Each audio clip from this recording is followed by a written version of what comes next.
Okay, for this second section, I'm going to show you how you would use the sticky notes and write notes in your notebook. So that, remember, the sticky notes are just small segments that I'm pointing out in the chapter that are important and you need to look into further.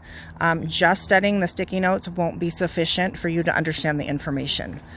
So I won't do this with every section. You're going to need to pull that information on your own, but I wanted to show you what it would look like.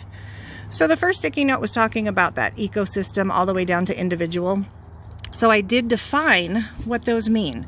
So the biosphere, it's not on the sticky, but always remember that that's the entire Earth and all the living things on it. The ecosystem is a system of interacting organisms. So they have to be interacting on a daily basis. Remember, an ecosystem can be big or small. The Earth itself can be in an ecosystem. Or a puddle or a tide pool, something very small, could be its own ecosystem. What's in those boundaries we call the community. And this is all of the populations within that given area that are interacting on a daily basis. So the squirrels in Liberty Lake would not be in the same community as the squirrels in Bellingham because they don't interact daily.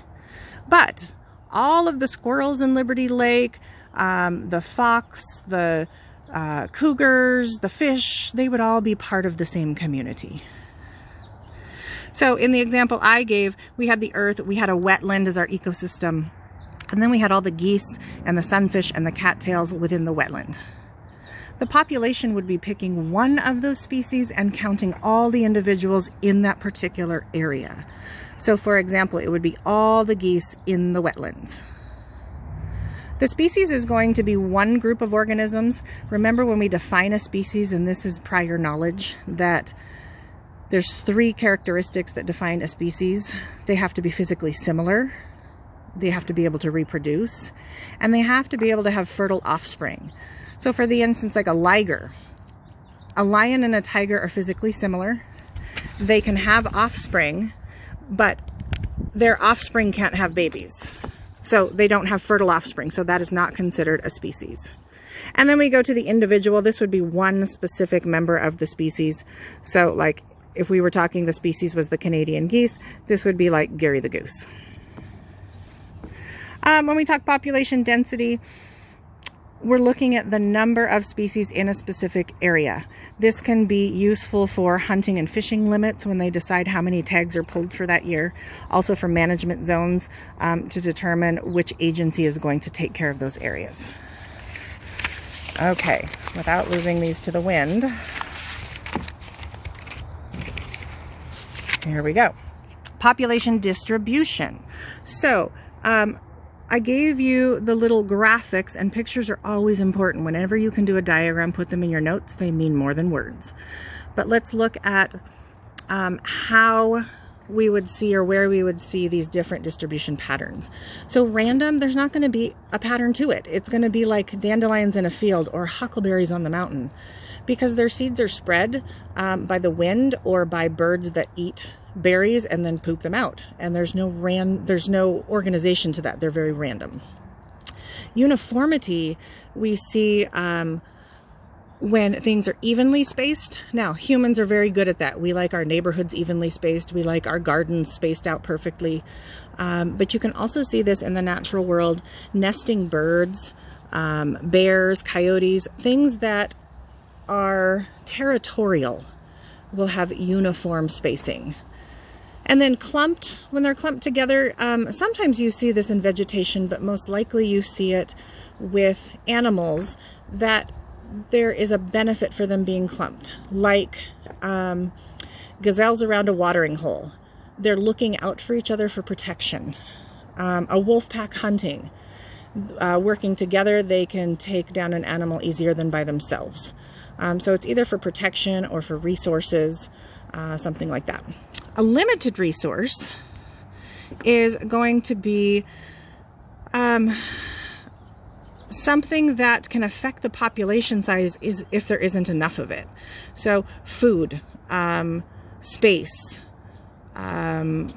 enough water. So those basic needs are a limiting resource. That ties into density dependent factors. So This one sometimes gets mixed up. So think of this. If you have a scarcely populated area, meaning there are not a lot of individuals within the area, it would require less food for those individuals there. So therefore, if we had food scarcity, there wasn't a lot of food, it won't necessarily affect the population in their survival and reproduction because the density is not high. But if you had a higher population density, then food would definitely be a limiting factor, and it would be density dependent because animals would be competing over food, and then it would affect their survival and their reproduction. The last page of notes is carrying capacity. So we talked carrying capacity in our lab with Tragedy of the Commons. This is the most that an area can sustain for a population without there being issues with those limiting factors. So if you see this in an equation, you'll see the letter K, but it's very dependent on those limiting factors. And then density independent, meaning a high densely populated area or a low densely is not going to affect if a species or a population survives or can reproduce. It's kind of an equal playing field. So this is like a natural disaster. If you had a tornado or a hurricane or a volcanic eruption or a flood that hit, those are independent of the fact if it's densely populated or not. If the individual is going to die or not doesn't matter based on the density. It's going to happen because of the event. So if the population is in the path of these, they are more likely to die because it's not a population density issue. Let me see how I worded that. If a population is in the path of these, they are not more likely to die because of population density issues. It's equal playing field. Okay, so in summary, that's how I would use the sticky notes to write my own notes, and that's what I would expect you to do. However, if you take the stickies as you listen to my lectures, but you don't want stickies in your notes because you don't like them flapping around, I get that. I'm kind of type A that way. So you would just rewrite those things within there, maybe in categories or box them with, a highlighter. So if you don't want the specific stickies in there, but those stickies are to point out what is important in the chapter, but you are expected to get the details within that information. I don't know how this is going to work. We'll see if you like it. If it's indifferent to you, then it's a lot of work for me. So we won't necessarily continue with it. But if you like it, I'm willing to put the work in to help you take better notes. So hope that was helpful. I will see you tomorrow.